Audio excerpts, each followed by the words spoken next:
Hi people, this is my first video and I look weird. Anyway, today I will talk about pitch shifting, that many people usually don't use it and I never understand it why. It's so easy. Use headphones or speaker to have the Gucci sound. Take a sound and play it slower or faster, and that's it. Pitch shifting is really easy to do. In every DAW there is a way to do it natively, like in Ableton there is just a transposition knob and something like this, or you can warp it to help you to keep the timing, or you can just use native plugins of it to just pitch shift it up or down, whatever. Usually native plugins are not really that great, but sampler, for example, or any sample like drum machine sampler, so also an MPC, for example, it's perfect to do pitch shifting and it sounds all right, it sounds okay. There are tons of VSTs that actually give you the possibilities to do pitch shifting in real time or not in real time. What I mean in real time is just taking the sample and pitch it down but keep the same time length, or not in real time, take the sample and stretch it out so it will be longer. It will last longer, also the audio. Real-time ones can be a layer of the audio, while non-real-time ones usually are instruments, so you have to use it forcefully, like you have to use it as instrument, kind of the sampler. The real-time ones, you can use it more than one, and usually you can even use like stereo possibilities when the audio is also is mono. You can use stereo as a layer, for example, to make the sound bigger, make more reach in sounds and whatever. So you can waste more time with VSTs than you normally do just pitch shifting it down. So let's keep the simplest thing ever to just make few examples. On Pro Tools it's possible to do it like with a time stretching tool here on the top, and you can do this, but usually it's done for very short things, and these long things won't sound so right, it will sound like very glitchy. Yeah, very bad. Command Z. But if you use, like, for example, a plugin on pitch shift, I really like the pitch too. In this you have the option, kind of the auto-tune thing, and you can actually pitch it down or up, and you can delay it and many other things, very flexible. And it's easy, just hear the same part and I will change the things and you will hear it.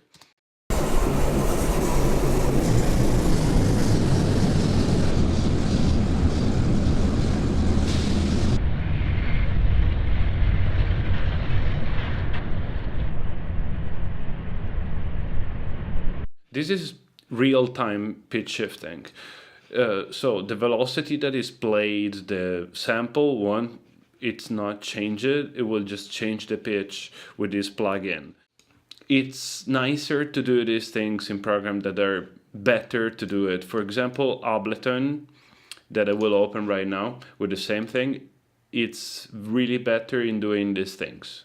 Okay, I took the same sample and it's the same thing, it will sound the same here.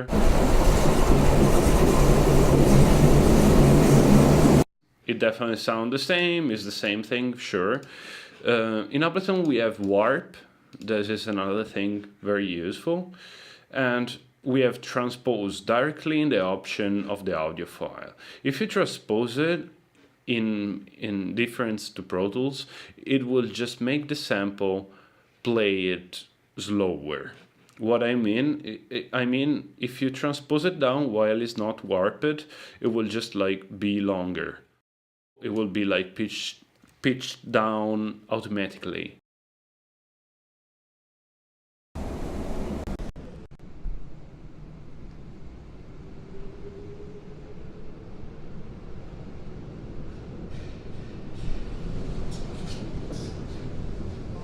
And yeah, it sounds a lot better.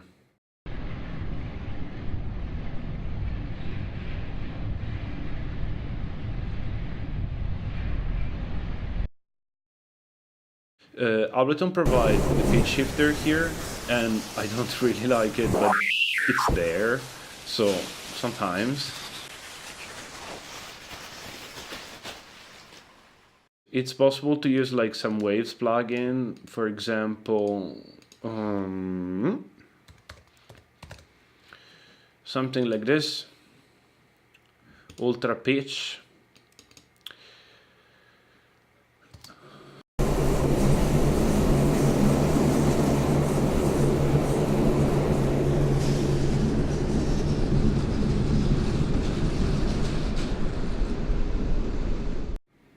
Also, this is a real-time thing, so it's not really slowing the audio there.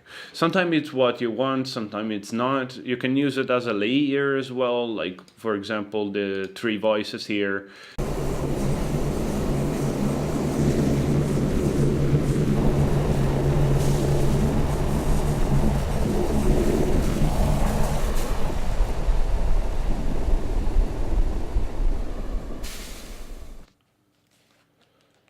Why in the hell you want to use pitch shifting? Nice question. The answer is very easy. Everybody hear a fart in its life, so you can recognize the sound of it. But did you ever have the luck of surviving at a 15-second fart? It's making a sound more interesting. And it's making a noise that you hear every day, like voice or whatever, more interesting, so it brings your attention.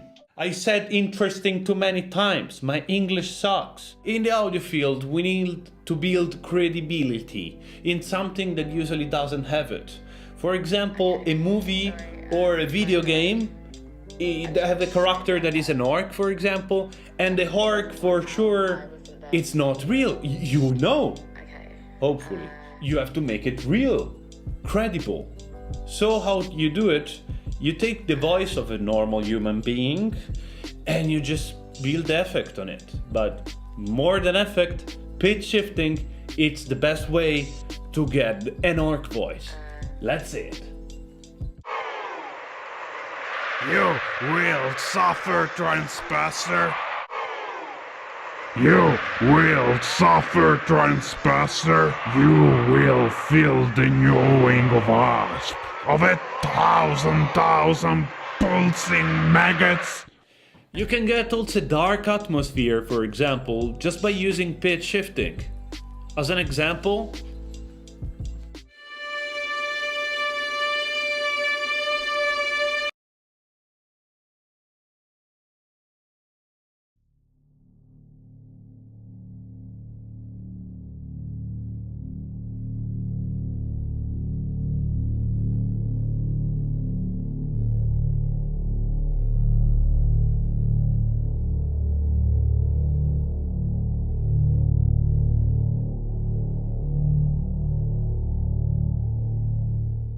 you can use the pitch shifting also in another way. You can use the pitch shifting to make your track cooler. Why? Because lo-fi bits. No? Okay, whatever. Quality, it's a thing in the field, especially for this technique.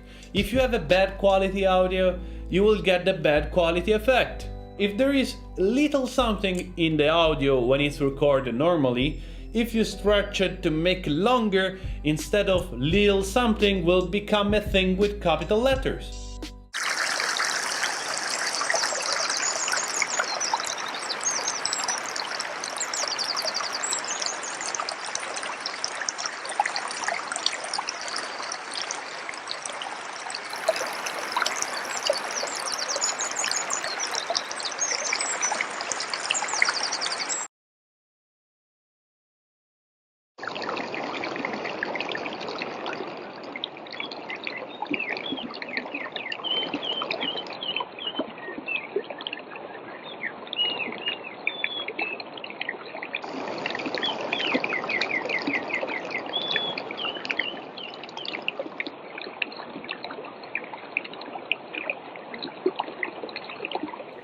audio glitches of MP3s, bad declaring or something like this, little crackles, it will be in the audio. It's difficult to find an example sometimes.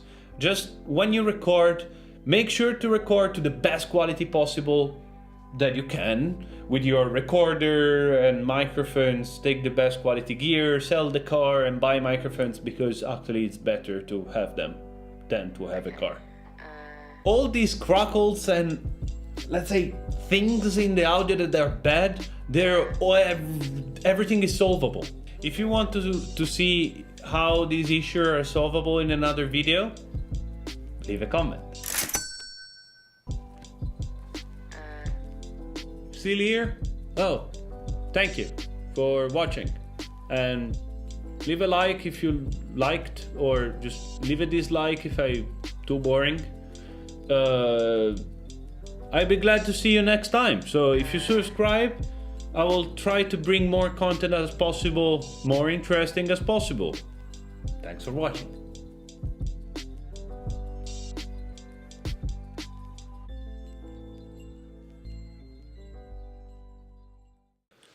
Why I don't hear anything? Oh, it's unplugged.